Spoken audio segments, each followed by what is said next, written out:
ibintu by'Ababiligi ni ibintu birebire, bimwe bifite inkomoko mu mateka. Ngira ngo muzi ko Ububiligi aribwo bwakoronije ibi bihugu, cyahoze cyitwa Rwanda, Urundi, n'icyitwaga ngo ni Kongo Mbiligi. Ibyo byose ari nayo DRC y'uyu munsi. Ibyo ni ubukoroni bw'Ababiligi. Hanyuma mpereye ku kibazo mbaza, mu kibazo kiri mu burasirazuba bwa Kongo, uruhande ibihugu bifata ni uruhande rujyanye n'inyungu zabyo. Bo bashyira ku munzani bakareba bakavuga bati wenda se ku Rwanda twahakura iki, kuri Kongo twahakura iki. Kongo niyo ifite byinshi itanga, nk'abantu bahisemo kutarebana no kuri mu maso, ahubwo bagahitamo kurebana n'inyungu. Icyo ni kimwe. Urumva icyo wenda Ububiligi bwaba bugihuriyeho n'ibindi bihugu byose byo mu burengerazuba bw'isi byagiye bigira icyo bivuga cyangwa se bifata uruhande kuri iki kibazo. Twakomeje kuvuga kenshi ko ikibazo kiri mu burasirazuba bwa Kongo kigomba kuganirwaho, kigasuzumwa haherewe ku mpamvu muzi zateye icyo kibazo. Ni impamvu z'amateka, ni impamvu zikomoka mu buryo ibyahoze ari koloni byagabanyijwe, Abanyarwanda bamwe bakisanga hariya hakurya, abandi bakisanga hano hino. Ibyo bakomeza kuvuga ngo amabuye, ntabwo ikibazo kiri mu burasirazuba bwa Kongo ari amabuye. Ishobora kuba ari iyo dimension économique, nayo ishobora kuba muri iriya ntambara, cyane cyane ko abantu bose bariyo bafite icyo bakuramo. Ariko ikindi navuga mvuye kuri ibyo by'inyungu rusange, buri muntu wese uhabona inyungu yajyayo, n'Ububiligi burimo. Ububiligi bwahisemo kuyobora icyo nakwita international conspiracy against Rwanda, cyangwa se wenda le complot international contre le Rwanda, niba nabivuga, cyangwa se niba wabyita ubugambanyi mpuzamahanga bugamije guhungabanya u Rwanda. Ibyo ngibyo ni ibintu byigaragaza, ndetse icyo bishingiyeho kinini, Ububiligi ni igihugu kitigeze cyihanganira ubutegetsi bw'u Rwanda ubu hari uyu munsi, cyane cyane iyi regime iyobowe na Perezida Kagame. Ntabwo rwose Ababiligi bigeze bayibonamo n'ubundi ibintu byo kujijisha ngo hari umubano, ngo hari za ambasade, ngo niki. Byari ibintu bijyanye no kujijisha, kubera yuko position y'Ububiligi kuva mu myaka ya za 90 urugamba rwo kubohora u Rwanda rugitangira yari izwi.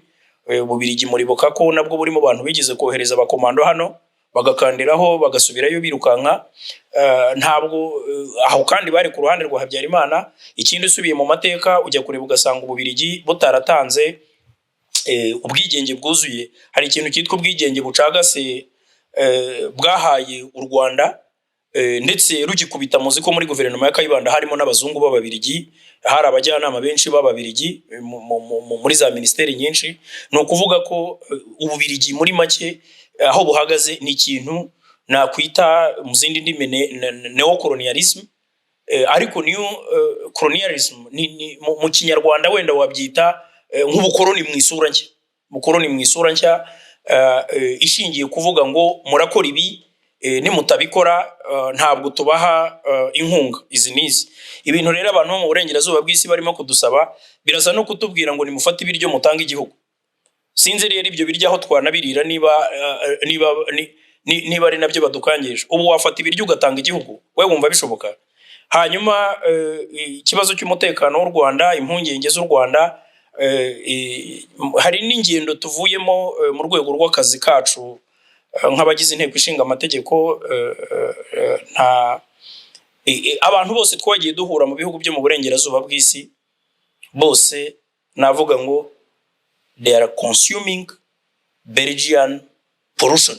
Ni ukuvuga ngo barimo kurya cyangwa se icyo nakwita Belgian poison. Ni ukuvuga ngo barimo kurya uburozi bw'Ababiligi. Ububiligi bw'ipositionye nk'igihugu cyakolonije ibi bihugu, noneho bufatwa no muri Union Européenne nk'abantu bafite expertise cyangwa se bafite ubunararibonye ku karere. Bityo uruhande bafashe bo bakumva ko ari rwo bagomba gukurikira, bakavuga bati buriya Ababiligi barabizi. Abo twahuye nabo bose ikintu batubwira ni ukuvuga ngo the Belgian authorities told us ngo abayobozi ni ukuvuga ngo abayobozi b'Ububiligi baratubwiye ngo this and this. ibyo bifite icyo bisobanuye. Bishatse kuvuga ngo hari n'abakurikira buhumyi, hari nabo twasobanuriraga imiterere y'ikibazo nabo bakumirwa, ugasanga barasa naho batari bafite amakuru. Turababwira tuti mbere yo gufata side mukwiye kubanza mukamenya ikibazo kiri mu burasirazuba bwa Kongo n'imiterere yacyo. Hari abantu baharanira uburenganzira bwabo. Kuvuga rero ngo Ububirigi buri muri iyi ntambara, buri muri kampanye yo gufatira u Rwanda ibihano, iby'icyo bizatanga nuko byaba ari ibi bihano byose byasabwe n'Ububirigi turimo kubona, nuko n'ubutegetsi bwa Tshisekedi buzavuga buti nta mpamvu nimwe yo kujya kunegosiya, kuko turi muri position de force. Kuko muri negociation muzi ikintu nkunda kwita balance of power cyangwa se rapport de force. Ni ukuvuga ngo iyo umuntu ari mu ruhande rw'imbaraga, rufite imbaraga, nta mpamvu yo kujya kunegosiya n'umuntu ufite intege nkeya. Ikindi cya kabiri nuko ibi bihano biyobowe birangajwe imbere n'igihugu cy'Ububirigi, wakwibaza ngo birahura gute n'ibisubiza abanyafurika bagerageza gushakira kiriya kibazo. Iyo Security Council, iyo Ububirigi, Union Européenne, iyo bavuga ngo M23 nive mu bice byose yafashe, irabivamo igihe ko ari iwabo, ntaho bavuga bakwiye kuba bajya. Hanyuma icyo nacyo wakibaza, ese kuki EAC na SADC bo batafashe uwo mwanzuro? Kuki bo babyihoreye? Nuko bo bari hafi y'ikibazo, kandi hari icyo abanyafurika bari bariyemeje mu minsi ishize cyo nabikwita des solutions de proximité, cyangwa se mu kimwe ibyo bavugaga ngo les solutions africaines au problème africain. No kuvuga ko iyo uvuze ngo ibisubizo by'abanyafurika ku bibazo by'abanyafurika, hari abanyaburayi bamwe bumva ko bigijwe ku ruhande. Icyo nacyo ntabwo barimo kukibona. Ikindi u Rwanda ni igihugu kigerageza gutera imbere, ni igihugu kigerageza kuvuga ngo twabana n'uburengerazuba bw'isi mu buryo bw'inyungu, aho twese twunguka, ibyo twise win-win cyangwa ganya-ganya. Ibyo ngibyo rero hari abatabibona, bakavuga bati ibihugu byo muri Afurika tugomba kubipfukamisha bigahora ku mavi. U Rwanda rero rwanze kujya ku mavi, nta kindi rurimo kuzira. Ariko icyo nakubwira cyo nuko Ububirigi, ntabwo nakubwiye ko ibibazo by'amoko n'ibibye ngo byaho tututse muze ko aribo babizanye. Ntabwo nshaka kujya mu mateka, ni ibintu bizwe. So nuvuga ngo rero ubutegetsi bwa Perezida Kagame bwababereye ihwa mu kirenge. Umurongo barimo no kutubwira ngo, ngira ngo mwagaragaje, byagaragaye ko hari umugambi wo gukuraho ubutegetsi bw'u Rwanda. Intwaro zagaragaye hariya narazibonye, ntabwo mwese mwarazibonye, ntabwo zari intwaro zo kurwana na M23. So zari intwaro zo gukuraho ubutegetsi bw'u Rwanda. Ni ibintu Perezida Tshisekedi yatangaje. Hanyuma ikindi nuko ujya kureba, kuganira nabo, kibazo ni kirekire. Uburyo kwica amategeko mpuzamahanga, iyo babwiye uti ko mukoresha abamercenaires bararuca bakarumira. Iyo babwiye uti ese iyo ambasade zigiye gutwikwa kandi Ministre Kayikwamba yabivuze niyo ruka akabwira Security Council ngo nimudahana u Rwanda ngo abanyamuhanda bazabyikorera, bugacya bagatwika za ambasade. Ninde uyobewe yuko amasezerano ya Vienna aproteja abadiplomate n'inyubako bakoreramo? Ibyo byose ni ibintu bijyanye iyo bavuga inviolabilité des missions diplomatiques, nicyo ngicyo. So ibyo byose babica ku ruhande, bakavuga ngo u Rwanda rwavogereye ubusugire bwa Kongo. Kiriya kibazo cy'ubusugire nkunda kubwiza abantu kure, turanabibabwira. Ubusugire bwa Kongo, ubusugire ni amahame yubahirizwa n'abantu bariho. Iyo umuntu arwana no kubaho ntiwamukangisha ubusugire. Hanyuma n'ikindi cy'u Rwanda rukora nuko ingamba z'ubwirinzi rwashyizeho, twabivuze kenshi, rwazishyizeho rumaze guterwa inshuro nyinshi. Abantu barapfuye za Kinigi murabyibuka, FDLR. Ni ukuvuga ngo ibyo byose u Rwanda rwisanze rugomba kurengera ubusugire bwarwo n'abaturage barwo. Ibyo ni byo u Rwanda rukora. Hanyuma ibyo kuvuga ngo nimukureho ingamba z'ubwirinzi, mureke tubarase ariko turekereho imfashanyo, ngira ngo izo mfashanyo nta n'icyumweru kimwe twazirya niba hari n'abakunda imfashanyo. Kuvuga ngo nimwemere ibiryo mutanga igihugu, ibyo ngibyo ntibizigera bibaho. Ngira ngo rero mu magambo make icyo nakubwira nuko Ububirigi fite inyungu muri Kongo. Ikintu kinababaje mu kurangiza numva nakubwira ni ikijyanye nuko kuba Ububirigi bufite amateka mu kibazo kiri muri aka karere, bwashoboraga gufata side cyangwa se position nk'ebyiri navuga. Iya mbere yari ukwicecekera, kavuga bati biriya bintu turi mu bantu babiyogoje, turi mu bantu bateje ibibazo, mureke duceceka. Icya kabiri bari kuvuga bati mwabavandimwe ninjye wabakoronije muri nk'abana banjye mwese ndabazi mureke mbe mediator mureke mbumvikanishe kuko icyo mupfa ndakizi hari n'uruhare nakigizemo mu minsi rero ishize Ububirigi bwatangiye kugerageza gushaka uburyo bwakongera kwisubiza Kongo bukayigira umufatanyabikorwa wayo ngira ngo ubushize uzi ko uruhare bagize mu kwica Patrice Lumumba ejo bundi ngo bashubije y'iryinyo ngo kugira ngo babwire abakongomani ko intwari yabo yaharaniye ubwigenge rwose bayunamiye ejo bundi bumvise ko ngo mu bisigazwa bashubije y'iryinyo. Ibyo byose birakwereka uburyo Ababirigi bashaka kumanipira Kongo. Perezida Tshisekedi ni umuntu wahabaye mu mateka ye, ari impunzi abona ubwene igihugu bwabo, ngo nawe ni umuturage wabo. So birumvikana rero ko bashobora kugira impamvu nyinshi zo gufata urwo ruhande, ariko ikiri imbere ni inyungu z'ubukungu, ni inyungu z'icyo bakura muri Kongo. Ku buryo rero nge ntekereza yuko icyo ni kimwe. Hanyuma ikindi, ntabwo nk'umunyapolitike nshobora kuvuga ibintu ntafitiye ibimenyetso cyangwa se bidashobora kuba corroboré na facts zihari. Icyo u Rwanda rufite ni ukuri n'imbaraga zo kwirengera. Ntabwo u Rwanda rutanga amafaranga, Rwanda nta ma briefcase nta mavarisi y'amadolari rujyana mu Bubirigi cyangwa se rujya guha abandi, cyangwa se nta birombe rufite rutanga. Mu magambo make birasa no kuvuga ngo u Rwanda ntacyo ruduha, kandi mu Rwanda hari ubutegetsi, hari regime itumvira. Iyo regime itumvira, iyo regime ahubwo ishaka kuduteza Abanyafurika, ihamagarira Abanyafurika kujya muri win-win, kujya muri partnership. Ngira ngo twese twungukiramo. Bo bamenyereye partnership gagnant perdant, bamenyereye za relation gagnant perdant, ibyo bita winner and loser. Iyo niyo bamenyereye.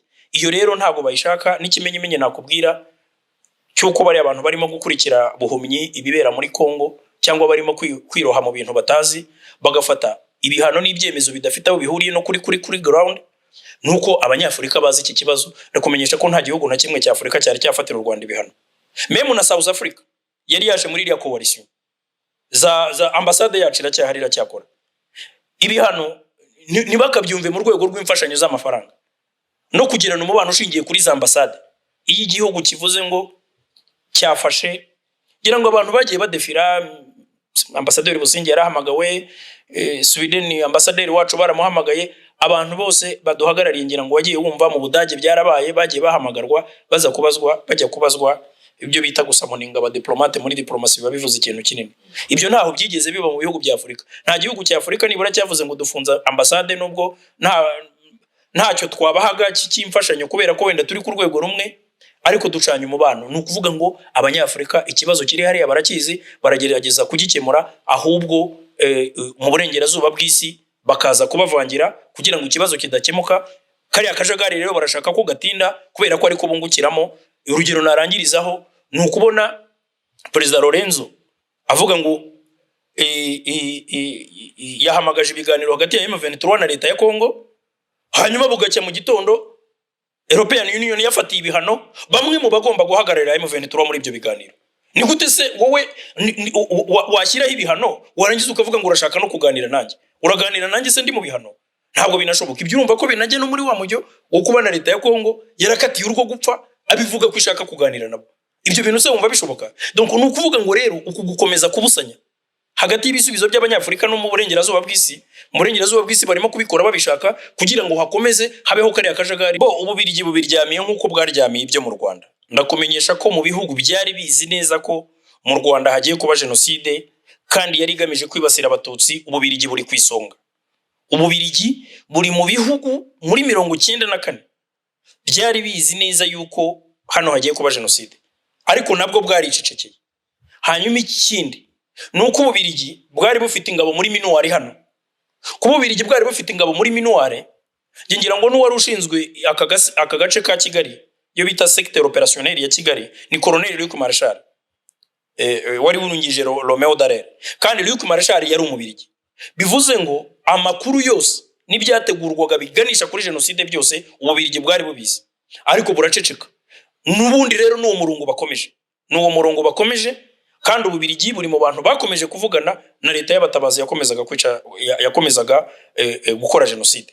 Muri jenoside hagati witwa Jerome Bicamumpaka yagiye muri Security Council, ibyo yavugaga bishyigikirwa n'ububirigi, yagiye mu ububirigi buramwakira. Ibyo ni ibintu biri on record, ku buryo rero ibintu bijyanye no kuba ububirigi burimo kurebera ibiba hariya. Hari imvugo z'urwango zihari zibasira abatutsi, hari ukwica abatutsi bakabotsa biriya bita cannibalisme. Biriya bintu byose birimo biraba ku mugaragaro kandi itangazamakuru ryabo ntiribivuge. Ni ukuvuga ngo rero ububirigi bo kubera inyungu zabo kuba abatutsi bakongera bakicwa muri Kongo ntacyo bibabwiye, kimwe nuko kuba abatutsi barishwe hano mu Rwanda muri 1994 ntacyo byari bibabwiye. Ndakwibutsa ko mu mwaka wa 2000 wari minisitiri w'intebe w'ububirigi yitwa Guy Verhofstadt. Guy Verhofstadt yaje hano mu Rwanda mu gihe cyo kwibuka asaba imbabazi, ajya muri za detail, agaragaza uruhare rw'ububirigi rurimo ibi byose ndimo kukubwira. Ni ibintu rero bo bakora babizi, bakavuga bati tuzajya tureka ibintu birangire, abantu bicwe, nibarangiza tuze dusabe imbabazi tuvuga ko tutabimenye cyangwa tuvuga ko habaye uburangare. Donc ni ukuvuga ngo ntabwo ibyo turimo kubona muri Kongo bya bintu bitaga ngo ni les signes avant coureur, nibura ibimenyetso bibanziriza akaga. Ibyo turimo kubona muri Kongo birasa n'ibyari biri hano muri za 1993 na 1994 mu mezi yabanjirije jenoside. Kandi byose ububirigi bwari bubizi. Nakubwiye ko ububirigi bwari bufite ingabo hano, ndetse ndanakumenyesha yuko ububirigi ari nabwo bwagiye gusaba muri Security Council bushyira igitutu kuri Boutros Ghali wari Secretary General, bumubwira yuko bugiye kuvana ingabo zabwo zose mu Rwanda, kandi niyo contingent nini yari iri hano mu Bubiligi, hashingiwe ku kuba hari bamwe mu bari bashinzwe umutekano wa Uwiringiyimana Agata b'Ababiligi bari bamaze kwicwa. Kuba bari bamaze kwicwa, ibyo nabyo ni resultat y'imbuto bari barabibye hano. So ngira ngo rero ibyo byose biragaragaza yuko nta kintu dukwiye kwitega ku Bubiligi, no kuba twarakomeje kubana nabwo byarogushinyiriza byo kuvuga ngo wenda ngo reka tubane, cyane cyane ko hari ibintu bivugwa ngo nta rwangano hagati y'ibihugu ruhoraho, habaho inyungu gusa. Si byo ibihugu bishobora kwangana uyu munsi ejo bigakorana, cyane cyane ko iyi mikoranire ibishingiye ku nyungu cyane cyane ziri kuri reciproque. Nibi basakuza bavuga ngo barazana imfashanyo, nta kintu na kimwe umuzungu aguha, nta kindi agukeneyeho cyangwa azasubirana. Mubona ko Rwanda igihe cyari kigeze kugira ngo umubano utandukane basese umubano? Nje mbona byaratinze. Bamwe mu bashobora gufata ibyemezo nk'ibyo ngibyo abenshi tuganira nje nabibabwiye kera ko ububirigi dukwiye kurangizanya nyuma yaho batangiye kampanye yo kugenda ahantu ugeze hose. Nakubwiye ngo icyo nise Belgian pollution cyangwa se Belgian poison, uburozi bw'Ababiligi nibwo barimo kunyanyagiza mu bihugu by'Iburayi. Tuvuye Nordic countries, biriya bihugu bita Scandinavia. Ariko abayobozi benshi twahuye, abashakashatsi n'abarimu muri za kaminuza, bose icyo bagenda batubwira no kutubwira ngo Ababiligi batubwiye ngo. Icya kabiri, hari umuprofeseri wadushekeje watubwiye ngo u Rwanda kurwana na Kongo ngo ni nko gufata agakipe gatoya k'ahantu from village ukakajya gukina ukakajyana muri Champions League. So Champions League donc ni ukuvuga yuko ibintu bo barimo ni ibintu bishingiye ku nyungu, bidafite icyo bihuriyeho n'ukuri ku kibazo kiri kuri ground, bidafite icyo bihuriyeho n'ukuri kw'amateka, cyane cyane ko iki kibazo nk'ububirigi bugifitemo uruhare, ariko cyane cyane mu mirongo migari bibazo Rwanda navuga ngo rufitanye n'ububirigi ni bibazo d'abord, ni bibazo bishingiye ku mateka, hakaza icyo kibazo cy'inyungu ububirigi buhuriyeho n'ibindi bihugu byose byagiye bifata position hano. Noneho hakaba n'ikintu cyuko kuva RPF yafata ubutegetsi muri 1994 ntabwo regime ya President Kagame bigeze bayibonamo, ntabwo bigeze bayihanganira, bamubona nk'umuntu ushaka nk'umuntu wanze gupfukama, kuko umuntu utemera guidance ushaka guteza abanyaburayi abandi banyafurika ngo bihagarareho nabo bababwire dignité yabo, bababwire ko nabari abantu, bababwire ko imikoranire ikwiye gushingira ku bwubahane no mu nyungu zisangiwe, ibyo akunze kwita wene. Ntabwo ubutegetsi bwa Perezida Kagame ntabwo bwaguye Ababiligi. Ubutegetsi bwa Perezida Kagame icyo u Rwanda rufite ni ukuri nuko ibintu bikwiye kuba bigenda mu mikoranire hagati y'ibihugu. Ntabwo icyo u Rwanda rwanze nubwo bukoroni bushya, icyo nise neocolonialism. Ubwo bukoroni bushya ni by'u Rwanda rwanze, kandi ibyo ngibyo Tshisekedi arabyemera. Ibyo bintu byo kwemera gupfukama no kwemera no kwemera guidance kuba dosire, ibyo twita dosirite mu gifaransa, nuvuga ngo n'umuntu wumvira. U Rwanda bararubona, ntabwo u Rwanda ari umunyeshuri mwiza, ntabwo rwumvira mu ishusho yabo. Nta kindi kintu Perezida Kagame na regime ayoboye barimo kuzira muri iyi dosiye rwose.